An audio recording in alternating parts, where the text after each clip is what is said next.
तुम थे क्या? तुम एक सीरियल में काम करते थे, छोटा सा काम। जिस देश ने आपको हीरो बनाया, स्टार बनाया, सुपरस्टार बनाया, मैं कभी शाहरुख खान से मिला नहीं, मैं कभी जानता नहीं। प्रॉब्लम यह है कि मैं हिंदू हूं, मैं हिंदू धर्मगुरु हूं। आईपीएल 2026 के सीजन में केकेआर टीम के बांग्लादेशी खिलाड़ी की एंट्री ने पूरा देश हिलाकर रख दिया। इस विवाद के बीच देवकीनंदन ठाकुर ने इस फैसले पर कड़ा एतराज जताया है और शाहरुख खान को खुली चेतावनी दे डाली। उन्होंने अपने बयान में कहा कि अब चुप्पी नहीं बर्दाश्त की जाएगी और हर उस फैसले के खिलाफ सख्त कदम उठाए जाएंगे जो देश और धर्म के खिलाफ हो। इस ऐलान के बाद सोशल मीडिया और आईपीएल के मंच पर हलचल मची हुई।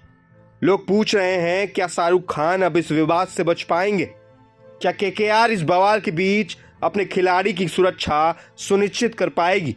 पूरा आईपीएल और देश की जनता इस मोर्चे पर नजरें गड़ाए हुए है और यह विवाद अभी खत्म होने वाला नहीं लगता।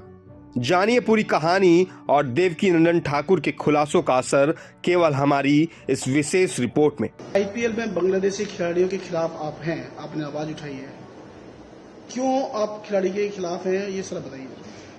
देखिए, बांग्लादेश में जिस तरीके से निर्मम हत्याएं हिंदुओं की हो रही है, उनके घर जलाए जा रहे हैं, उनकी बहन बेटियों के साथ दुष्कर्म हो रहा है, 6-7 वर्ष की बच्ची को जिंदा जलाया जा रहा है, और उतने निर्मम हत्याओं को देखने के बाद भी कोई व्यक्ति इतना निर्दयी कैसे हो सकता है, जो कि एक टीम का मालिक भी अपने आप को कहता है, वो कैसे इतना निर्दयी हो सकता है कि उसी देश के क्रिकेटर को अपनी टीम में ले और बहुसंख्यक हिंदुओं को उस देश में जहां 80% से ज्यादा हिंदू हैं, उस देश में क्रिकेट लीग में अपनी टीम रखे और उसमें बांग्लादेशी क्रिकेटर को ले आए, जो क्रिकेटर उस देश से आता है जहां बहन बेटियां जलाई जा रही हैं, उनके साथ दुष्कर्म किए जा रहा है, जिंदे बच्चे जलाए जा रहे हैं और डे बाई डे जलाए जा रहे हैं। सिर्फ वो चंदुदास ही नहीं जलाए गए, उसके बाद तमाम लोग मारे जा रहे हैं, किसी को गोली मार रहे हैं, किसी को मार मार के मार रहे हैं, किसी को घर से खींच के ले जा रहे हैं। ये सब हो रहा है बांग्लादेश में और हिंदू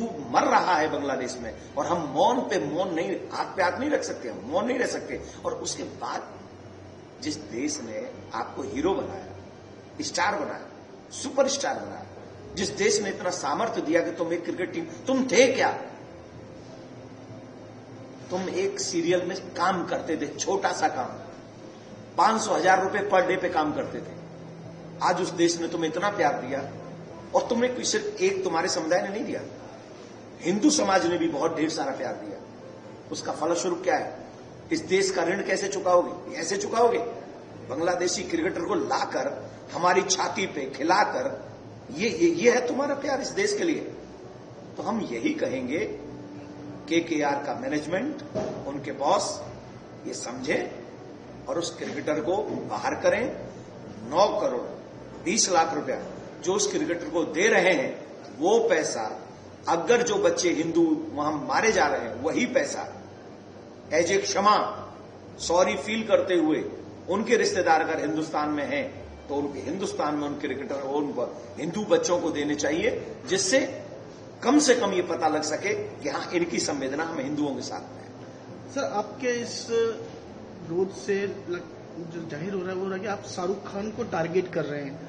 आप बीसीसीआई से क्यों नहीं बात करते हैं? आप शाहरुख खान को ही, केकेआर को क्यों टारगेट करते हैं? पहली बात तो मैं कभी शाहरुख खान से मिला नहीं, मैं कभी जानता नहीं। देखा है, पोस्टर है कि हाँ कोई एक्टर है, मुझे इससे ज्यादा उससे कोई लेना देना नहीं।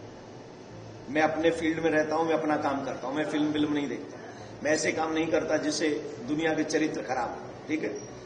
तो उससे तो मेरा कोई पर्सनल दोस्त, जाति दुश्मनी तो है नहीं, मेरा उससे कोई प्रॉब्लम ही नहीं। प्रॉब्लम यह है कि मैं हिंदू हूं, मैं हिंदू धर्मगुरु हूं, और हिंदू मारे जा रहे हैं, बेटियां मारी जा रही हैं, उनकी अस्मिता लूटी जा रही है, वो बच्चे मारे जा रहे हैं बांग्लादेश में, और आप बांग्लादेश के क्रिकेटर को ले आए। इससे पहले तो मुझे उससे कोई प्रॉब्लम नहीं, आप क्यों ले आए भाई? आपने अपनी टीम में क्यों रखा? इतना बड़ा पैसा दे रहे हैं, अगर उस पैसे का 1% भी उस जगह चला गया जहां इससे एक हिंदू मर गया, क्या केकेआर मैनेजमेंट ये लिख के देगा कि उसका जिम्मेदार हम है? हमें भी उसकी सजा मिलनी चाहिए, हमें भी मर्डर की लिस्ट में लिखना चाहिए, हमारा नाम आना चाहिए। लिख के देगा? नहीं देगा ना। तो इजी आपके लिए वे है, रास्ता है कि आप यहां से उसको निकालिए, कहिए आई एम सॉरी, हम आपको टीम में नहीं रख सकते, आपका विरोध हमारे देश में हो रहा है और हो रहा है।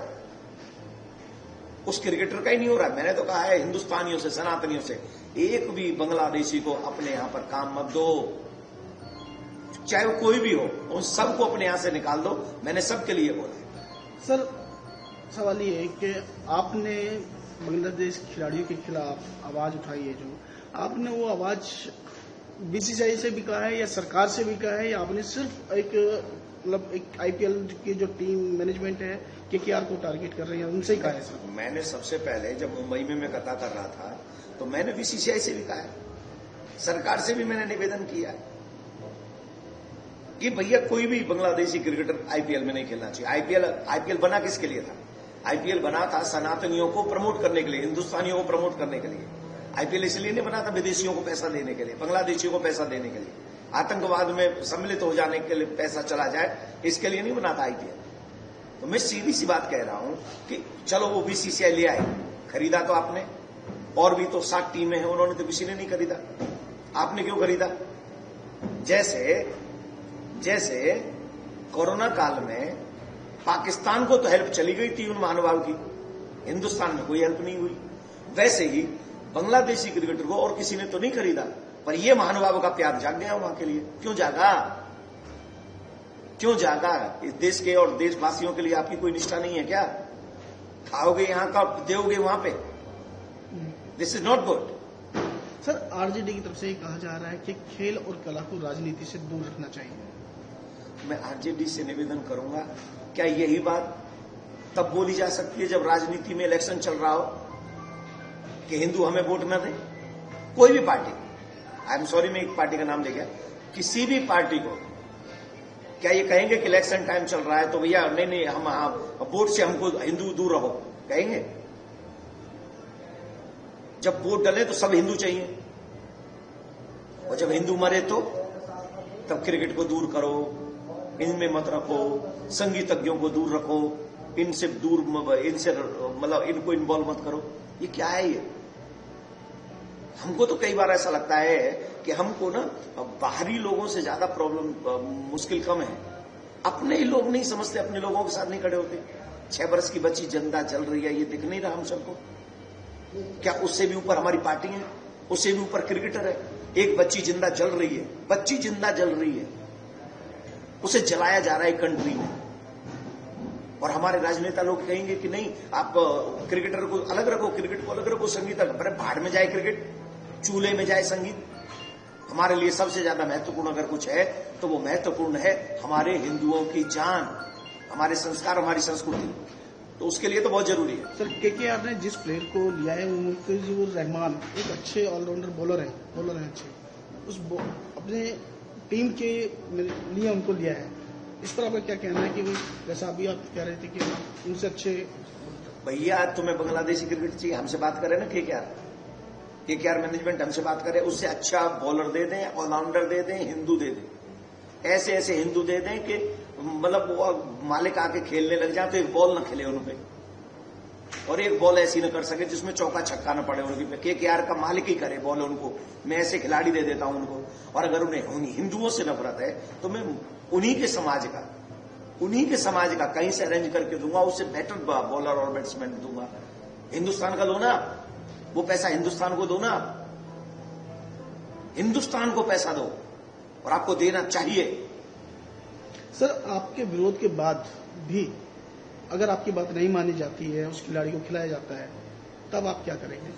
पहली बात तो ये समझ लीजिए, निश्चित एक बात है, या तो वो बांग्लादेशी क्रिकेटर नहीं खेलेगा, या पूरी केकेआर टीम पे संकट आ जाएंगे। और इसके बाद एक और बात बता रहा हूं अब आपको, ये पिछले 3 दिन से मेरे दिल में बहुत दर्द हो रहा है। अब मैं इनको दिखाऊंगा, तुम तो सिर्फ एक टीम के मालिक हो ना, वेट एंड वॉच। अब आपको दिखाऊंगा कि सनातन कहते किसको है। सनातनी सिर्फ मालाई करना नहीं जानते, सनातनी सिर्फ तिलक करना ही नहीं जानते। वेट एंड वॉच, आपको दिखाऊंगा कि सनातनी क्रिकेट भी खेल सकते हैं, और तुमसे अच्छी खेल सकते हैं, तुम्हारे खिलाड़ियों से अच्छी खेल सकते हैं। तो आप वेट करिए। मेरा तो निवेदन यह है कि राजी से मान जाएं, और एक क्रिकेटर को निकाल के अगर आप इस देश के द्वेष से क्रोध से बच सकते हैं तो बचें, यही मेरी एडवाइस। सर, आप अपनी इस अपील के अंदर और किसी को भी शामिल करना चाहते हैं, राजनीति से अपील करना चाहते हैं? और मैं पूरे देश के सनातनियों से निवेदन करना चाहता हूं, जो भी मुझे इस समय सुन रहे हैं, देश के जितने भी सच्चे देशभक्त हैं, जिनको बांग्लादेश में मर रहे हिंदुओं के साथ संवेदना है, और मैं तो उनसे भी निवेदन करूंगा जिनका कॉन्टैक्ट केकेआर के मैनेजमेंट और बॉसों के साथ में है, वो उसे कहें कि जितना जल्दी हो सके बांग्लादेशी क्रिकेटर को निकाल दो। वो नहीं खेलेगा आईपीएल, बिल्कुल नहीं खेलेगा आईपीएल, ये निश्चित है, कंफर्म है। इसके लिए हमें सड़क पर उतरना पड़े तो हम सड़क पे भी उतरेंगे, ये समझ लीजिए, ठीक है ना। तो वो निकाल दें, सारे हिंदू लिखें सोशल मीडिया पे, जितने भी हैं, जितने चैनल हैं, ईमानदारी से इसका विरोध करें कि, और नहीं तो जो नहीं करेगा मैं समझूंगा कि वो हिंदू बांग्लादेश में जो मर रहा है उनसे उनको दुख नहीं। सर, आज से नववर्ष 2026 की शुरुआत हुई है, आज पहला दिन है, नया साल है, क्या कुछ मैसेज देना आप चाहते हैं और किन को देना चाहते हैं नए वर्ष पे? सबसे पहले तो ये अंग्रेजी कैलेंडर है, लेकिन हमें समाज के साथ, देश के, विश्व के साथ चलना है, तो इसलिए सभी सनातनियों से बहुत बहुत शुभकामना। 2026 आपके लिए मंगलमय हो, इतनी मंगलमय हो कि जो आप ड्रीम देख रहे हैं वो आप कंप्लीट हो और आप अपने शिखर तक पहुंचे, ये आप सबके लिए प्रार्थना है। लेकिन एक और चीज मैं आपको कह दूं कि आने वाले समय के लिए अपने बच्चों को शस्त्र और शास्त्र दोनों का ज्ञान दे। नव वर्ष में आपके बच्चे अपनी सुरक्षा करने में निपुण होने चाहिए, और जो इस देश के विरुद्ध और इनकी भावनाओं के विरुद्ध अपना मन बनाए बैठे हैं, इसी देश में रहकर बांग्लादेशी क्रिकेटर लेके आ रहे हैं, उनसे एक ही निवेदन है, 2026 हीरो भी बना सकता है और नहीं सुधरे तो जीरो भी बना सकता है। समय है, किसी को छोड़ता नहीं है। जय हिंद। प्रभातखबर.com, विश्वास वही, रफ्तार नहीं।